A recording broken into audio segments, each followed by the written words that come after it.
So today I'm pretty numb. First day of chemo was yesterday. We got into the hospital at 8:30 in the morning. Port was accessed at 9:30. Chemo was started at 10. And everything was good. I have to come home. I have to leave the hospital at about 3 because I've got to come home to my youngest son, Orlando. He's only 14. And it's 1.5 to 2 hours drive, depending on traffic, to get home. So I left at 3, everything was good. And I was feeling really positive about it all. I got back into the hospital and he didn't even know I was there at first. He was groaning and vomiting. And so I spoke to him, let him know I was there and I loved him and was trying to look after him. And he begged me to stop treatment.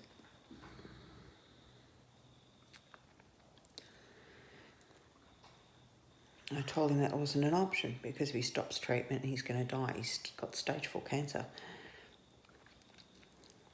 And he said he didn't care anymore. He can't do this. He can't keep doing this. And he knows it's going to get worse when radiation starts. So I told him, which I'm not sure whether that's correct or not, but at this point it doesn't really matter because we just need treatment to keep going. I told him that he's not 18 yet. He's not 18 till November, end of November. And until then I control things, so he's just going to have treatment because I'm not going to let him die.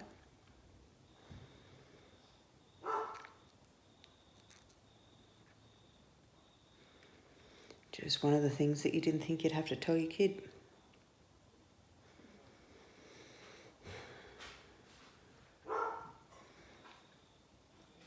They're trying to pump lots and lots of fluids into him to try to keep his kidneys healthy because through the chemo he could lose...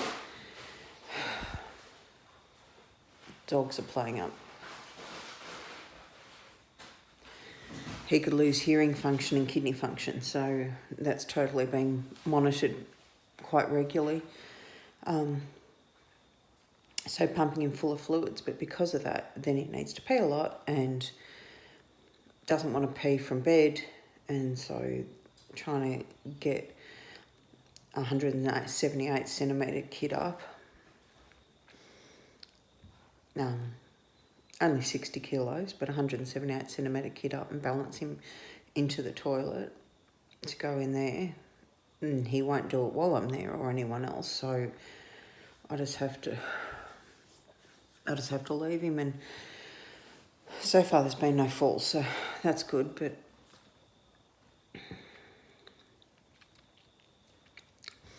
as to the list of things I didn't ever think I'd have to have a talk with my 17-year-old about, my child about. We had to have some semen collection done because through chemo and radiation he could lose fertility. So there was a semen collection done. Just stuff you don't think about. I spoke to two other mums yesterday. We go into Reef, which is a clinic treatment area, and that's where they start the port and everything else and get the chemo running, and then later on they get moved into the ward for the kids that are staying long-term like Dante's. And everyone's mum seems to have the same story, that the doctors aren't recognising things. There were 2 kids with lymphoma in the same room. They have a room of 3 beds, if you know what I mean. There were two kids in there, 12-year-old and 14-year-old. Same thing. The doctors the GPs, general practitioners, don't seem to know what to look for. Because the kids are young, they don't seem to think that cancer is going to be an issue. The 12-year-old, she was in hospital 3 times a week for 2 weeks, not being able to breathe, etc., because she had such a mass in her chest that she couldn't breathe, and they kept saying it's a virus. Our doctors need to do better.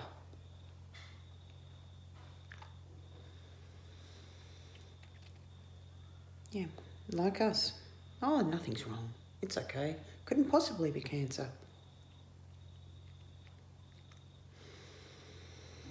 Anyway. I'm sorry, but right now I'm numb because I have to be, because I had to tell my kid you have to suck it up and deal. Well, I didn't put it in those words, but I had to say that you just have to keep going. I'm not going to let you stop treatment. And that's shit. So I'm a bit numb right now because I have to be. Anyway, thanks for listening. Bye.